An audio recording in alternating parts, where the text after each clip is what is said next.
دیکھا زمانے کے حالات میں. آج جو عرب ہے، اچھا یہ بھی میں آپ کو بتا دوں کہ وہ کون سا خزانہ ہے جس کے متعلق یہ لوگ لڑیں گے، کہاں ہے وہ خزانہ؟ تو ابن کثیر کی روایات میں یہ ملتا ہے کہ ہوا کنز الکعبہ. انہوں نے کہا کہ وہ خانہ کعبہ کا خزانہ ہے. خانہ کعبہ کے اندر کون سا خزانہ ہے؟ اس سے مراد یہ ہے کہ خانہ کعبہ کے پاس آنے والوں سے جو مال جمع ہوتا ہے وہی خزانہ ہے، حجاج کا، معتمرین کا، بلکہ کئی 100 کروڑ کئی 1000 کروڑ کا یہ خزانہ ہے جو صرف اور صرف حاجیوں سے سعودی عرب کو ملتا ہے. اب اسی خزانے کے متعلق لڑیں گے، 3 لوگ لڑیں گے اور تینوں میں سے کسی ایک کو بھی یہ نہیں ملے گا. میں یہ حتمی طور پر نہیں کہتا کہ آج ہی ہونے والا ہے، لیکن حالات یہ بتا رہے ہیں کہ موجودہ جو بادشاہ ہے اس کے تخت کے دعوے دار آج بھی 3 لوگ ہیں. آج جو موجودہ بادشاہ ہے سلمان بن عبدالعزیز، یہ بوڑھا ہو گیا بیچارہ، اب کچھ کام کے لائق نہیں ہے.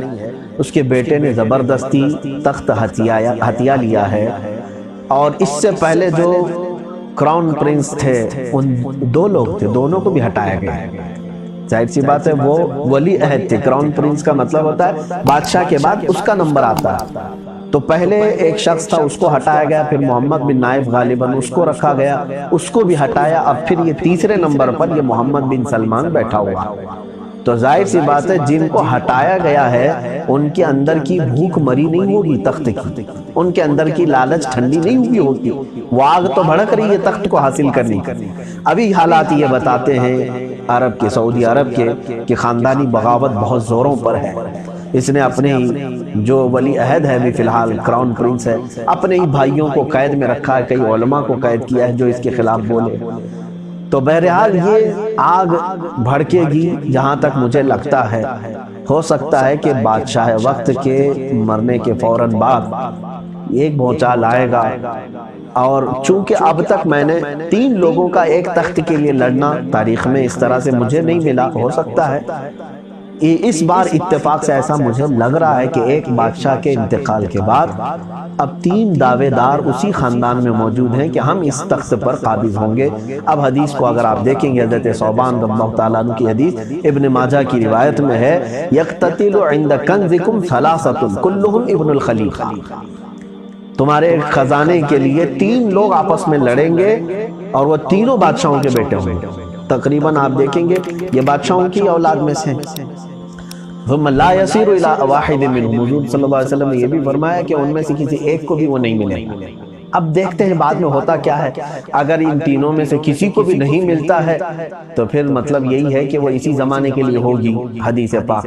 اور اگر پھر یہ قابض ہوتے ہیں ہو سکتا ہے بعد میں آنے والے کسی اور 3 لوگوں کے متعلق حدیث ہوگی. بہرحال اب یہاں پر میں جو کہہ رہا تھا امام مہدی کے ظاہر ہونے کی جو علامات ہیں وہ کیا ہیں، اس میں یہ بھی فرمایا گیا کہ پوری دنیا میں وبا پھیلے گی.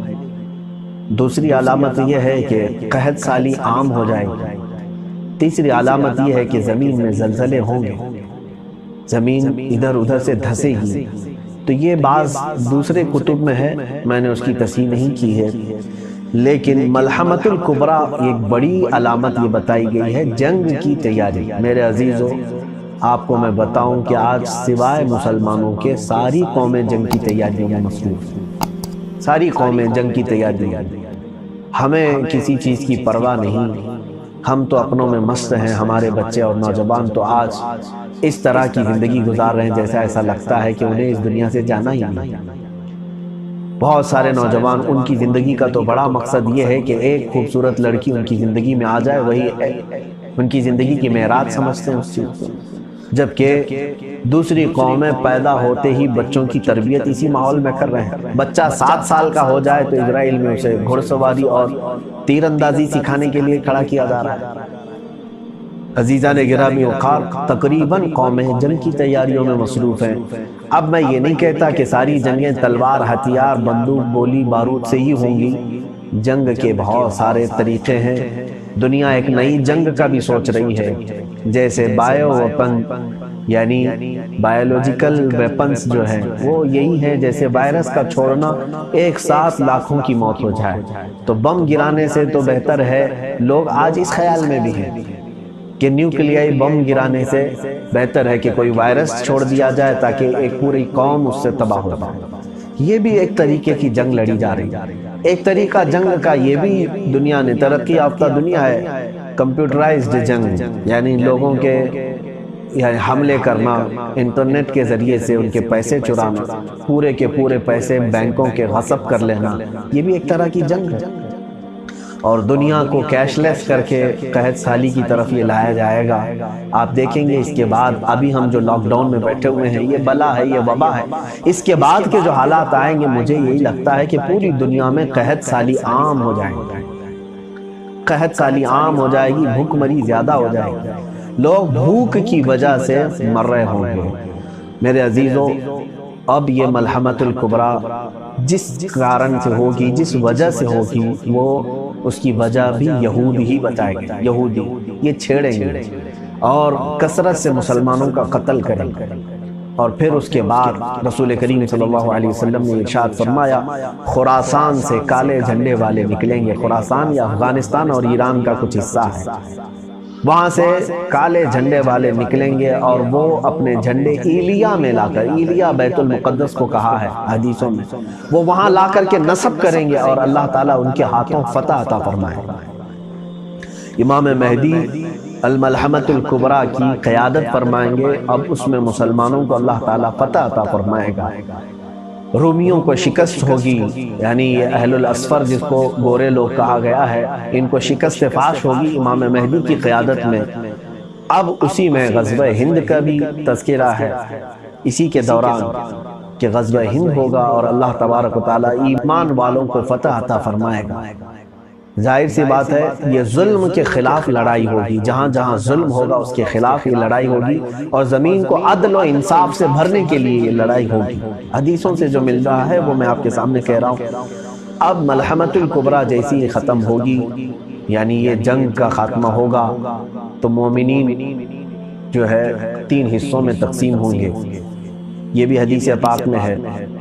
اس میں سے ایک حصہ قسطنطنیہ فتح کرنے کے لیے نکلے گا، وہی استنبول جس کو میں کہہ رہا ہوں۔ ہو سکتا ہے اس زمانے میں یہ مسلمانوں کے ہاتھ سے نکلا ہوگا۔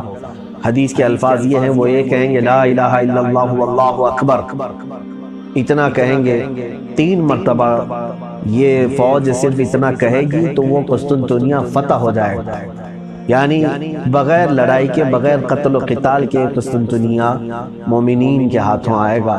اب جیسے ہی قسطنطنیہ فتح ہوگا، وہاں ایک افواہ نہیں بلکہ ایک اعلان ہو جائے گا اور سارے لوگ چونک جائیں گے۔ جیسے ہی قسطنطنیہ کی فتح کی خوشیاں لوگ منا رہے ہوں گے، اچانک یہ اعلان کر دیا جائے گا کہ دجال ظاہر ہو چکا ہے، دجال آ چکا ہے۔ تو دجال کے آنے کی خبر سن کر کے مومنین سب پھر جمع ہوں گے۔ اب دجال اتنا فساد مچائے گا پوری دنیا میں، اتنا کہ جو بھی مومن ہوگا اسے قتل کرے گا۔ مسلمانوں کا سخت ترین وہ دشمن ہوگا، وہ یہ کہے گا کہ مجھے خدا تسلیم کرو، میں اپنی جنت میں تمہیں رکھوں گا۔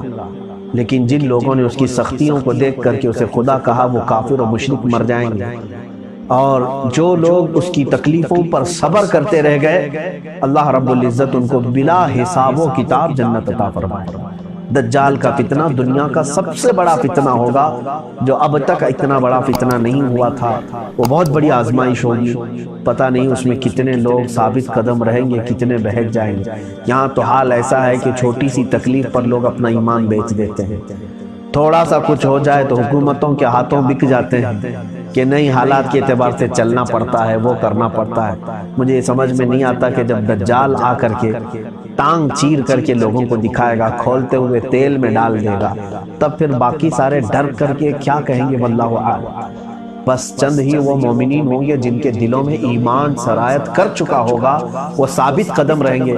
اب اندازہ کرو، جب رسول کریم صلی اللہ تعالیٰ علیہ وسلم اپنی دعاؤں میں یہ فرماتے تھے، یا اللہ میں تیری پناہ مانگتا ہوں مسیح دجال کی فتنوں سے، وہ نبی رحمت صلی اللہ علیہ وسلم پناہ مانگتے ہوں اس کے فتنوں سے، تو یہ کوئی معمولی فتنہ نہیں ہے۔ تو دجال کا ظہور ہوگا، اس کے بعد پھر وہ محاصرہ کر لے گا حضرت امام مہدی کا، جب وہ ملک شام میں ہوں گے، یہاں تک کہ مسلمان قتل ہو چکے ہوں گے بہت سارے اس کے ہاتھوں۔ اب وہ حضرت امام مہدی اور ان کے جتنے بھی لوگ ہوں گے ان کا محاصرہ کرے گا، تب پھر حضرت عیسیٰ علیہ السلام نازل ہوں گے۔ میرے آقا صلی اللہ علیہ وسلم نے فرمایا عیسیٰ علیہ السلام کو دیکھتے ہی وہ دجال پگھلے گا جیسے برف گرمی سے پگھلتا ہے۔ حضرت عیسیٰ علیہ السلام اس کا مقابلہ کریں گے اور اس کو اپنے تیر سے شکار کریں گے اور اس کو ختم کریں گے۔ یہ دجال کا خاتمہ ہوگا۔ اس کے بعد حضرت امام مہدی کا وصال، حضرت عیسیٰ علیہ السلام کا وصال۔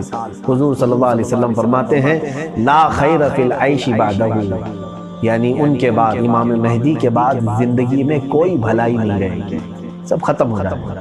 عزیزان گرامی وقار، یہ 5 چیزیں میں نے عرض کی ہیں۔ پہلی چیز بیت المقدس کی آبادی، دوسری چیز مدینہ طیبہ کی ویرانی، تیسری چیز یہ ملحمۃ الکبریٰ جنگ کا ہونا، چوتھی چیز فتح قسطنطنیہ استنبول کی فتح، پانچویں چیز دجال کا ظاہر ہونا۔ یہ ایک کے بعد دیگرے، یہ ترتیب آج میں نے پہلی مرتبہ آپ کے سامنے رکھی ہے۔ بہت سارے لوگ اس میں کنفیوز ہوتے ہیں کہ کیسے ہوگا۔ اب امام مہدی کے انتظار میں زمانہ بیت گیا، بہت سارے لوگوں نے اپنے اپنے زمانے میں کہا اب آئیں گے تب آئیں گے۔ بہرحال ہم بھی یہی دعا کرتے ہیں کہ ابھی وہ اس زمانے میں آئیں۔ کاش ہمیں دجال کے فتنوں سے اللہ تعالیٰ بچا کر امام مہدی کی فوج میں داخل فرمائے، اس لیے کہ اس زمانے میں ہم دور دور تک دیکھتے ہیں ہمارا کوئی قائد نظر نہیں آتا، ہمارا کوئی لیڈر نظر نہیں آتا جو ہماری قیادت کرے اور ہمارے لیے حق کی آواز بلند کرے۔ اب صرف اور صرف مجھے لگتا ہے دیکھیں اب وہ مجدد کا زمانہ بھی ختم ہوتا نظر آ رہا ہے، حالانکہ ہر 100 سال پر ایک مجدد آتا ہے۔ امام احمد رضا خان فاضل بریلوی رضی اللہ تعالیٰ عنہ کو پوری دنیا کے مومنین میں اکثر لوگوں نے اپنا مجدد تسلیم کیا، ان کا زمانہ بیت کر 100 سال سے زیادہ ہو رہے ہیں، اس کے باوجود اب تک لوگوں نے پھر کسی مجدد پر اتفاق نہیں کیا۔ ہوں گے ضرور، لیکن اپنے اپنے علاقے کے اتفاق سے۔ کثیر لوگوں کے لیے کوئی ایک تجدیدی کارنامہ کرنے والا ہمیں نظر نہیں آتا۔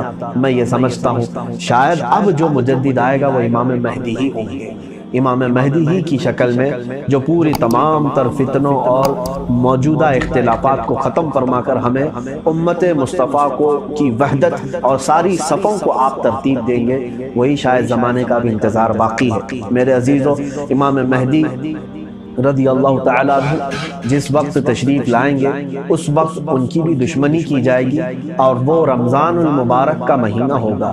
بعض لوگ رمضان کے آتے ہی یہ بحث بھی شروع کرتے ہیں۔ مجھے آج ہی ایک میسج یہ بھی آیا کہ ترکی کے ایک شیخ ہیں، انہوں نے کہا یہ جو آنے والا رمضان ہے یہ معمولی رمضان نہیں ہے، یہ امام مہدی کے ظہور کی علامات دکھا رہا ہے۔ بہرحال امام مہدی کے ظہور کی علامات انہوں نے اپنے اپنے اعتبار سے دیکھا ہوگا۔ میں حتمی طور پر کوئی بات نہیں کہہ سکتا، یقینی طور پر کوئی بات نہیں کہہ سکتا، اور وہ علامات جو امام مہدی کے ظاہر ہونے کی بتائی گئی وہ رمضان المبارک میں، اور خانہ کعبہ کا طواف چل رہا ہوگا اور ہر طرف سے لوگ وہاں پر جمع ہوں گے۔ اب یہ بیت المقدس خانہ کعبہ کے حجر اسود اور حتیم کعبہ کے درمیان، یعنی خانہ کعبہ کا جہاں دروازہ ہے اس دروازے کے پاس آپ کھڑے ہو کر کے اعلان فرمائیں گے اور موجودہ لوگ سب آپ کے ہاتھ پر بیعت فرمائیں گے۔ لیکن آج کے حالات تو ایسے ہیں کہ طواف سے ہی انہوں نے روک رکھا ہے، پورے خانہ کعبہ کو سیل کر کے رکھا ہے، مختصر لوگوں کو جانے کی اجازت دی جا رہی ہے۔ واللہ اعلم بالصواب کہ جب امام مہدی آئیں گے خانہ کعبہ کھلا ہوگا اور لوگ کثرت سے طواف میں ہوں گے، تو اگر اللہ رب العزت نے ہمارے مقدر میں اسی رمضان کو رکھا ہے تو ہم تو شدت سے انتظار کر رہے ہیں کہ مولا تعالیٰ ہمیں ایسے مہدی کا انتظار ہے جس کی خود میرے آقا صلی اللہ علیہ وسلم نے اپنی زبان پاک سے تعریف فرمائی ہے کہ وہ میری اولاد میں، فاطمہ کی اولاد میں میرا ایک بیٹا ایسا ہوگا جو پوری دنیا کو عدل و انصاف سے بھر دے گا۔ ہم تو اس مہدی کے سنیوں کا پیشوا میرا رضا، میرا رضا، عاشقوں کا رہنما میرا رضا، میرا رضا، خائف کبر